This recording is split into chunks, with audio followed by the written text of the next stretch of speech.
I went to one doctor to hear about the biopsy reports. She said, this is so rare and so aggressive, there's virtually no data on it, you have no time.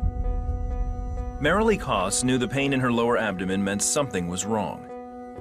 Now, while sitting in her doctor's office, the 67-year-old grandmother learned it was worse than she imagined.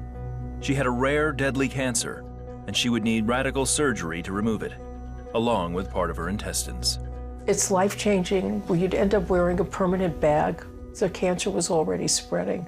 So they would have, I don't know what they would have done to my body. While still taking in the diagnosis, Merilee prayed. All I heard was our living God talk to me. Cancer's not yours to embrace. It's not yours to have. Do not take this. Don't embrace this. It's not yours to take. You're going to fight for your life. He kept saying, you're going to fight for your life. When she went for a second opinion, the doctor prescribed a rigorous, aggressive regimen of chemo and radiation. Merilee knew it was time to change her thinking about cancer. You know, when people's, I have cancer, well, I don't want to have cancer. You said, this is not, I've changed my vocabulary. It's not ours to have. No disease is for us to have. He's delivered us. He finished it at the cross. He changed the way I spoke. This is not mine to keep. That's what he kept telling me. This is not yours to embrace. Do not take it in. You're going to fight for your life. She agreed to begin the treatment. Merilee also clung to God's promises in the Bible. She posted scriptures all over her house. And I printed out pages of healing and encouraging verses.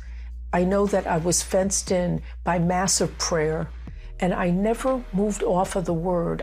You know, like Matthew 19:26, what's impossible with man is possible with God. Praying for Merilee were friends and family from all over the world as the chemo and radiation took its toll.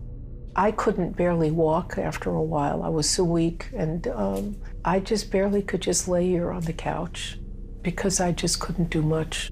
Sometimes when the pain was so hard, I vigorously was quoting the scriptures out loud and commanding and putting a demand on the word, contending.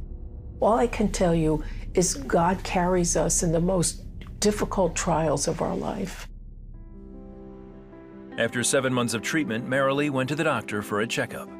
And she said, I want to tell you something.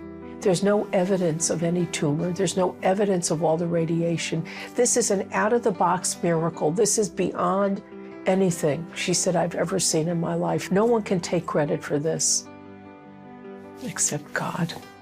She said, if anyone's to examine you without seeing your reports, they would never, ever know that you had this and the treatment that you had. I was so thrilled to hear that news. Those are words that you never think you're going to hear. But God stepped in. He's faithful. His word is faithful. His word is alive. Today, over 5 years later, Merilee is still cancer-free.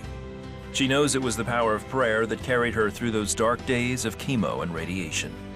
I wouldn't be here without the power of prayer and without the word of God that's alive and active. I wouldn't be here. Never lose hope. Don't ever give up. Jesus is faithful. He's alive and he is real. I'm totally healed. God did a beautiful thing.